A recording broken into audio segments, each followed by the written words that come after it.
배워서 남주는 지호학사의 오디오북에 오신 것을 환영합니다.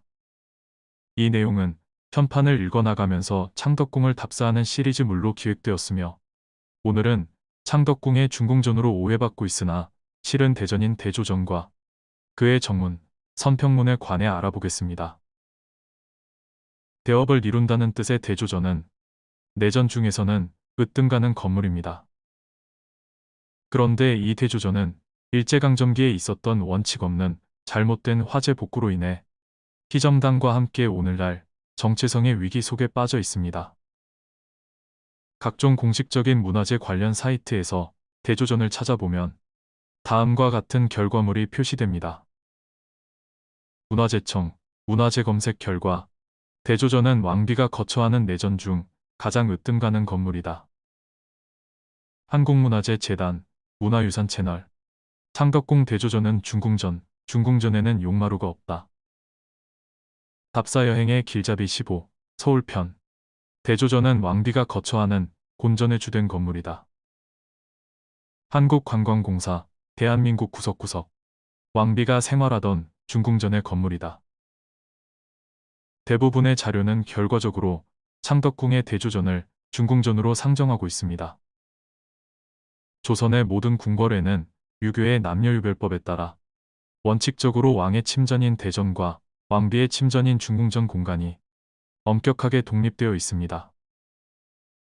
대표적 사례로는 경복궁의 강령전과 교태전, 경희궁의 융복전과 회상전, 창덕궁 연경당의 내외담이 있습니다.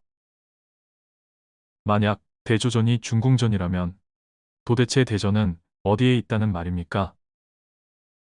일부에서는 희정당이 왕의 침전이라고 주장하지만 희정당은 정각의 이름 속에도 치조임을 나타내고 있고 게다가 왕의 침전이 전급이 아닌 당이라는 것은 말도 안 됩니다.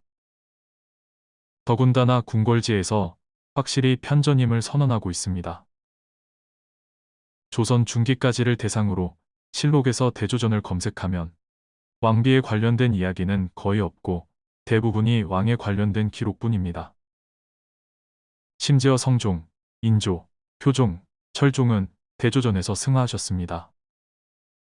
따라서 대조전은 중궁전이 아니라 대전이라는 결론에 도달합니다. 그렇다면 중궁전은 도대체 어디에 있을까요? 그의 답은 동궐도 속에 나와 있습니다. 1917년 창덕궁 대화제 이후 지금은 복원되지 않았지만 대조전의 동북쪽, 즉 현재의 청양각 근처에는 집상전이라는 건물이 있었습니다. 이 건물은 다른 건물들과는 달리 지붕 양식이 우리나라에서는 왕과 왕비의 건물에만 사용하는 용마루가 없는 무량각 건물입니다. 게다가 건물 앞에 당당한 월대까지 놓여 있어서 예사 건물이 아님을 금방 알 수 있습니다. 그뿐만 아니라 집상전의 뒤로는 경복궁 교태전 뒤쪽의 아미산처럼 명당 뒤쪽에 아이를 뵌 것처럼 봉긋하게 솟아올라 있는 생기를 불어넣어준다는 풍수인까지 있어서 그곳이 중궁전임을 더욱 확실히 증명하고 있습니다.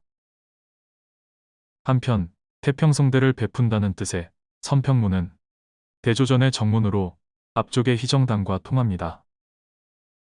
그런데 선평문은 꽤 높은 계단 위에 세워져 있는데 이는 급경사를 이루는 지형지세 때문입니다. 일각에서는 밖에서 대조전 내부를 함부로 들여다볼 수 없게 하려는 의도를 담고 있다는 식으로 해석하는 사람도 있으나 근거가 없는 과잉 해석입니다. 오늘은 여기까지입니다. 지금까지 배워서 남주는 지호학사였습니다.